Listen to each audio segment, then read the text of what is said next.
There we go.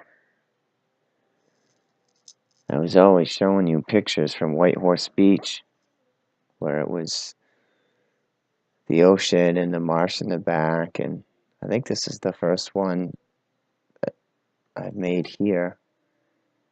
There's the rocks behind me. The sun's coming up in the direction you're looking, so that's why the light's a little less than perfect.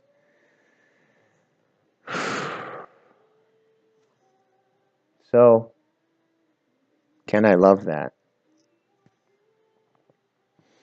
And no, I don't live in a house that's like freezing cold. I'm just like this because I got a little something going on in my chest and I'm cold. Chest cold, I suppose. But you know, the other day I was realizing, you know what the beautiful thing is?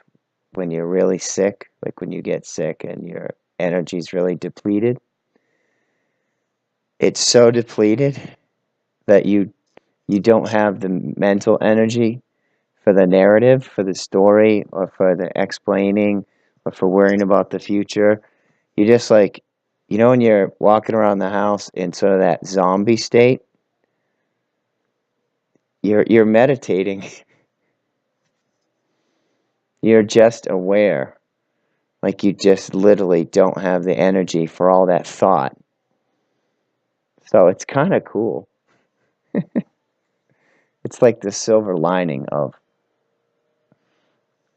being sick, of having your energy really low. So, oh, there's the sun right now. Look at that. La. Let's see if we can get that a little better for you. Oh, there we go. See, that's beautiful, isn't it? That's easy to love. Okay, now the sun's really going to be, the light's going to be tough, but it's okay. You can hear my voice. It's easy to love that. And when it comes to loving ourselves and being whole and embodying love, which means embodying self-love, it's easy to love the parts of ourselves that our ego likes and that our ego is enjoying. It's harder to love the parts of ourselves that hurt, that maybe feel broken. And I don't just mean physically. And that's one level, to love our bodies physically, to accept them just as they are, even where there's pain. But to love our emotional and mental sides, the parts of us that maybe are or seem, twisted from trauma, dysfunctional coping mechanisms that we developed as a kid. Anger turned inward, also known as depression, or just the anger itself, the frustration, sadness, loneliness. Life has been teaching me lately this new, deeper aspect of self-love. And so, yes, we can have experiences in nature and in meditation and in a high elevated state of being where we step into greater aspects of love and can love ourselves deeper. On the one hand, we can do that. But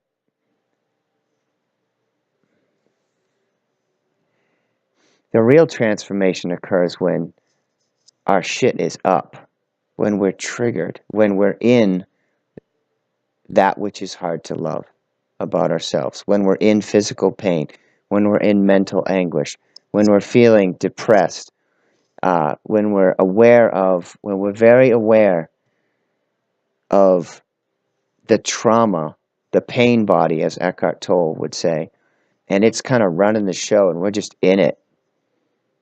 and we're acting in it's leading us, and we're aware, like, oh, I'm reacting this way, and in the past I've really tried to change that and fix that. I've tried to fix that about myself. Oh, look, I'm eating emotionally. And first we're going to see it at some point, and then we're probably going to see it and try to fix it. And I am not trying to say that we don't, like, there's never a place for fixing things in the sense of, medication, or trying this healing modality or that, or this meditation or this way to sort of heal. I'm not saying that at all. But think just even about the idea of, I got to fix that, or I got to stuff that. No, I don't like that. I don't like that. I don't like that about what I'm observing about myself. Well, of course, about the world, but I don't know. I find that we can think it's harder to, like, love the world and its dysfunction and think that that's like our greatest. Oh, I love myself, but I can't believe what I'm seeing out there. When you go a little deeper, you're usually going to find that the reason you're triggered by what's outside of you is because of unhealed part of things you don't like about yourself. But what I'm saying can apply to either one, wherever you're at. I mean, so it's when we are in the shit, when we're feeling it, whether you're calling it the dark night of the soul or just a bad day, or I'm really depressed, I fucking want out, I just want this to end, whether it's I'm so frustrated with my life, my pain, my emotions, what I'm seeing about myself. It's when you're in the height of it, and of course you're aware enough that you're in the height of it, that you have an incredible opportunity. If you can, without that patterned response of making it go away, running out, running to meditate, running to the yoga mat, running to some self-help worksheet, all those things are powerful and helpful. I've done them all. They've helped me. But if you're still struggling with the same type of stuff, and you have a certain way that you deal with it, and it's still there, well, then you probably have to try something new. And what if you didn't do what you'd normally do to change it, to flip it, to heal it, to get beyond it? What if you just watched it longer, felt it longer, and decided it was okay to be there, and loved it, accepted it? That was part of my night last night. I've had a very interesting few days. I haven't been sick in a long time, and it's humbling because I was just sort of, bragging, but I was just telling I think a couple different people, the subject of getting sick came up, and I hardly ever get sick.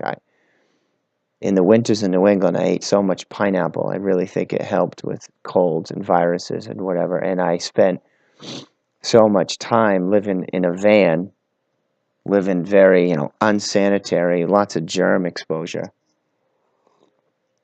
I think my immune system was built up quite a bit. But for those reasons more, look at that sun. Oh. I just often didn't get sick. And then here I am starting to feel tight in the lungs. And of course I ignored it. I just used my inhaler, and I went out, as you saw from social media, Friday and Saturday. I did a lot of hiking and just crazy stuff in the mornings, and jumping in the river. And then Sunday morning I woke up, it felt like ass. and my body hurt all over, and all that came up. All that, I don't feel like I'm enjoying this body stuff came up. And sometimes we just have to be honest with ourselves and say, I found ways, I found an inner connection that has allowed me to really truly enjoy life. I think you could feel that from these blogs and the blog posts and the videos and the Instagram stuff, that I have a ton of gratitude for this life experience.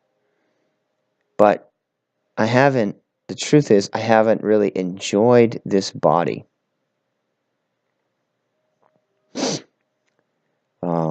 A whole lot.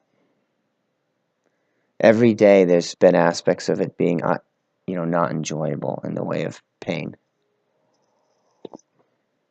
And then I was also sort of triggered in other levels the last couple days because I had a wonderful guest here, really wonderful, who's on her own soul journey, and she's like a psychiatrist. She works with the mentally ill. I have resistance to that term. Not because I don't recognize, because I recognize my own depression, which I've never been diagnosed, but I know that were I to do the old evaluation, it would be, manic depressive, clinical depression, childhood PTSD probably, and some adult probably, just from pain. And she mentioned in conversation kind of casually that I had ADD. And no one's ever said that to me either, but I can totally see that. When I'm in my heart and I'm in that soft, still space, here comes the rain. I don't feel like I don't display that. But when I'm in my head, when I'm in my story, when I'm in my pain body, when I'm in my coping mechanisms and in my trauma, yeah, I can definitely see that. But it was just hearing somebody say it really brought up, I could see my own attitude toward my own mental health and my lack of willingness to really look at it and accept it without trying to fix it. And so we're back to that. So here's the thing. I believe love heals all.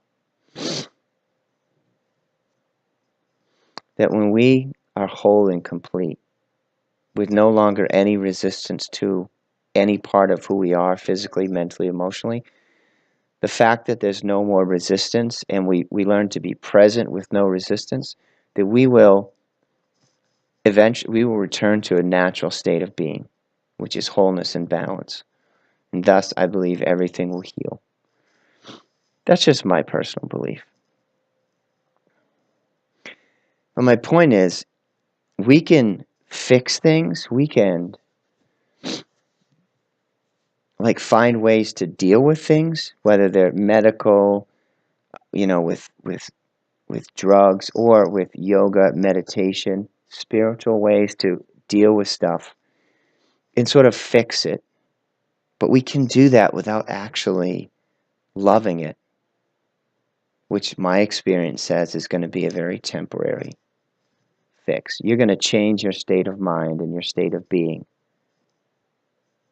You will, especially if you're practiced at it. But it will be temporary. And that shit will keep coming back up. Until, instead of taking that stance of, I need to change that, which is, I need to change you. I need to change me. Me looking at parts of myself saying, I need to change this. Which is like looking at a child and saying, I need to change you. Because our wounds, I mean, really emotionally, they're just like wounded children, whether they're from childhood or not. Many of them are, but, you know, we can certainly have adult ones too. I know I do. And we wouldn't look at a small child who was crying and broken and say, I need to fix you. We would just take it in our arms as it is in its pain and hold it. And in doing so,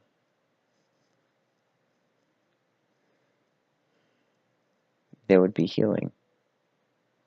It might take several times, maybe hundreds, maybe not, maybe one.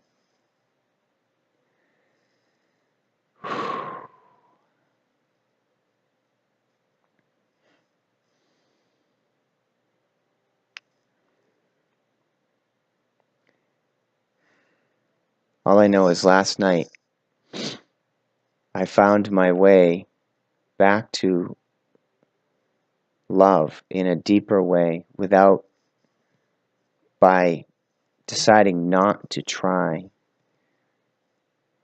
to shift things in the usual ways.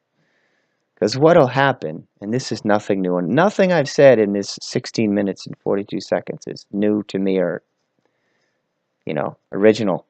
It's all stuff I've heard before and many of you have heard before. We'll learn tools that will help us on our journey emotionally, physically, spiritually, and they'll work for a time, and then they'll stop working. If they're not really getting to the root of the problem, if they're not really helping us totally integrate all parts of ourselves and become a completely loving being, they'll stop working. And we'll have to try something, and we'll try something different, and try something different, and try something different. And many of us go workshop to workshop, process to process, book to book, to the yoga mat, to meditation. Again, so grateful for all those things. I wouldn't have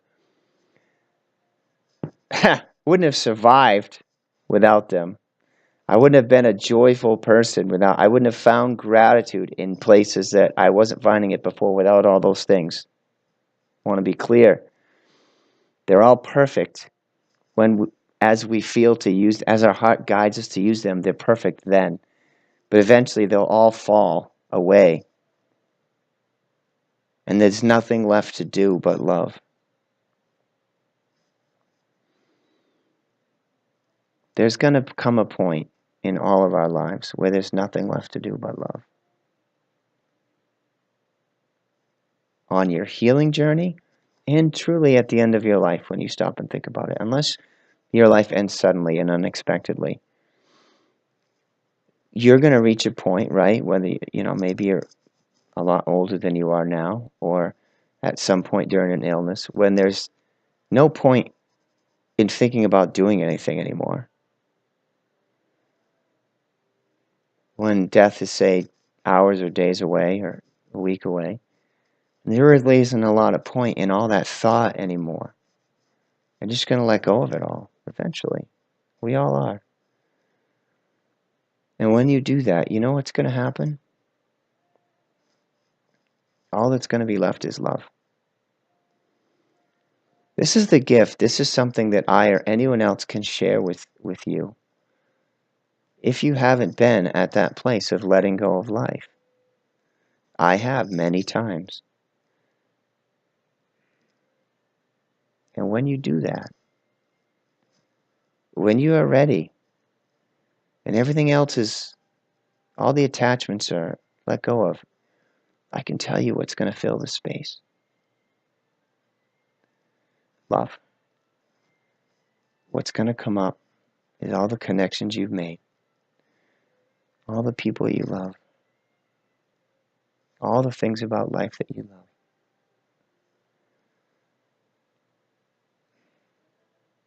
And you're just going to feel that. And you're going to want to give more of it. You're just going to want to send it out You're gonna feel what you feel, and you're gonna want to just send it out to those people that are coming to mind, those experiences. Love and gratitude. That's what's going to be left. Because that's who we truly are.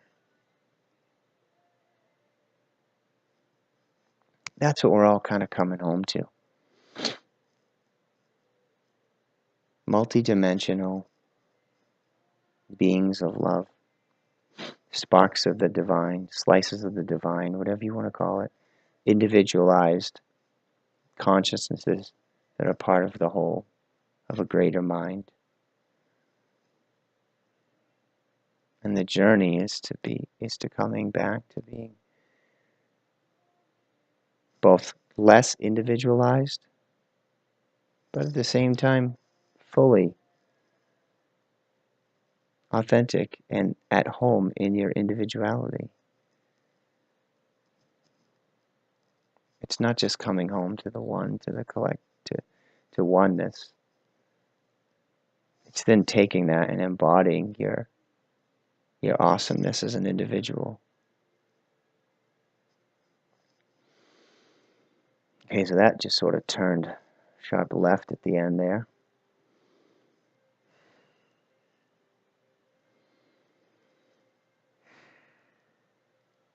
You can save yourself a lot of time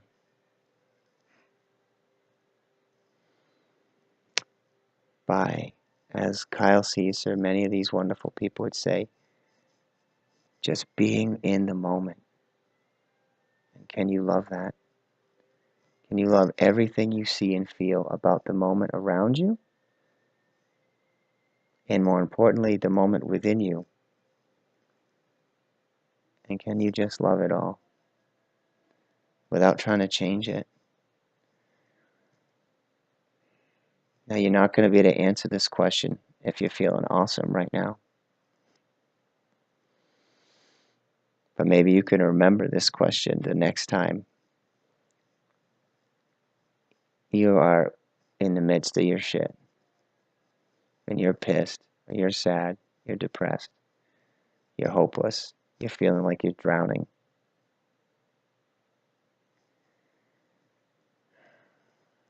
You can love that too.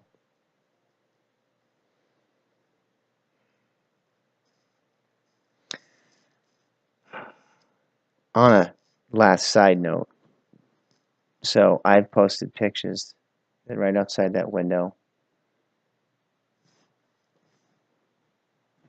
there's a nest of birds. Maybe this is somewhat symbolic from today. See this nest right here? That sphere with all the stuff in the bottom of it. I watched that mama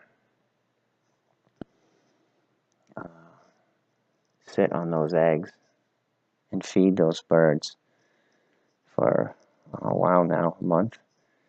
Actually, it was fast. They grew fast. And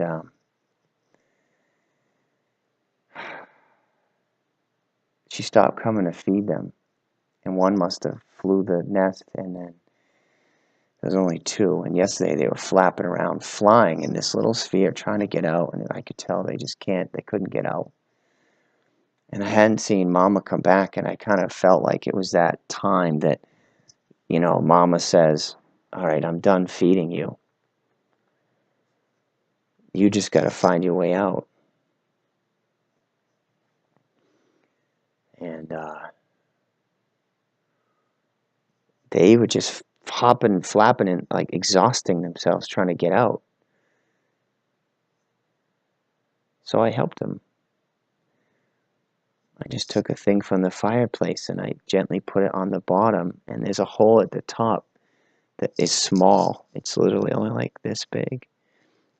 And they just weren't able to fly well enough to sort of get straight out, and the little bird brains hadn't figured out just to crawl up there and fly out. So I lifted that sphere so that the hole was on the side, not with my hand, just with like a stick. And last night I tried it and they just still didn't get out. And I said, all right, guys, tomorrow morning, if you're still here, we're doing this again until you leave. And they flew out, banged into the house, and then just wanted to eat one. One went, and then the other. And they flew off to a tree and landed. And they're gone. Their lives have started. Sometimes we need a little help to get out of a place we're stuck in. Maybe this will help. Can you love every single part of yourself instead of trying to fix it?